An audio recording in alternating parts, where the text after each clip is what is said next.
अस्सलाम वालेकुम जी। आज हम आपको बनाना सिखाते हैं मैंगो चटनी।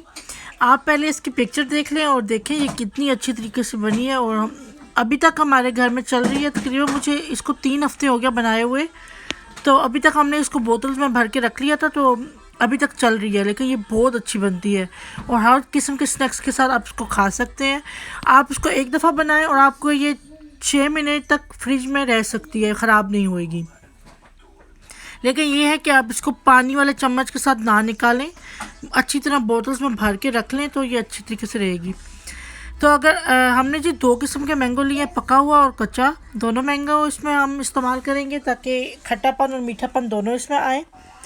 अगर आपके पास मैंगो अवेलेबल नहीं है, तो हमारे पास तो यहाँ सारा साल मिलते रहते हैं, अगर आपके पास नहीं है तो आप इसको आलू बुखारे से बना लें, खुश्क खुबानी से बना लें, आप इसको इमली से बना लें, आप इसको सेब से बना लें, आप इसको, मैं कहती हूँ जो फ्रूट आपको मिलता है ना, आलू बुखारा हो जाए, खुबानी हो जाए, सेब हो जाए, जिससे चटनीस बन सकती हैं, आप उससे बना लें।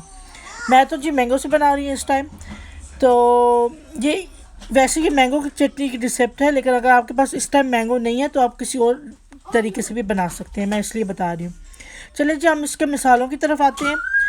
मैंने 1 चम्मच कलवंजी ली है, 1 चम्मच हमने सौंफ ली है, 1 चम्मच हमने ज़ीरा लिया है, 1 चम्मच हमने कुटी हुई लाल मिर्च लिया और आधी चम्मच मैंने इसमें सुरख मिर्च का लिया है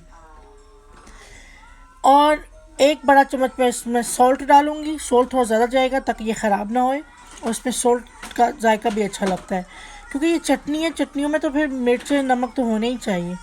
और 1 बड़ा कप हम चीनी लेंगे और 1 ही कप हम सिरका के लेंगे। सिरके से ये होता है कि ये ख़राब नहीं होती और इसमें बहुत अच्छा खट्टापन आ जाता है। ये देखिए जी हम सॉल्ट, बाकी मसाले तो मैंने डाल दिए, हम सॉल्ट डाल रहे हैं। सॉल्ट के बाद हम ब्लैक पेपर डालेंगे। ब्लैक पेपर डालने के बाद, नमक और काली मिर्च डालने के बाद हम डालेंगे अपना सिरका, 1 कप सिरका डालेंगे।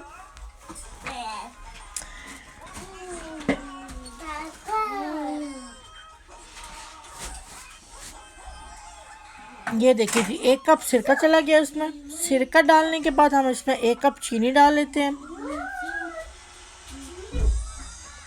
और चीनी डालने के बाद हम इसको इतना पकाएंगे कि ये चटनी बिल्कुल इसके चंक्स गल के ये बिल्कुल एक जैम की तरह बन जाएगी और बहुत थिक हो जाएगी खुद ब खुद। अगर आपको लगे कि आपकी चटनी थिक नहीं हो रही तो आप इसमें थोड़ा सा कॉर्नफ्लोर भी मिक्स कर सकते हैं, लेकिन कॉर्नफ्लोर डालने से ये फिर हो जाता है कि वो आपकी चटनी उसी टाइम इस्तेमाल करें, उसको आप संभाल नहीं सकते। ये चटनी पकाने का मकसद ही इतना है कि ये ख़राब ना हो। तो ये तकरीबन मैंने इसको जी 35 से 40 मिनट पकाने में लगे थे। ये देखें हमारी चटनी कैसी अच्छी तरीके से तैयार हुई है। अगर आपको हमारी वीडियो अच्छी लगे तो प्लीज़ सब्सक्राइब करें, शेयर करें और लाइक करें हमारी वीडियो। अल्लाह हाफ़िज़।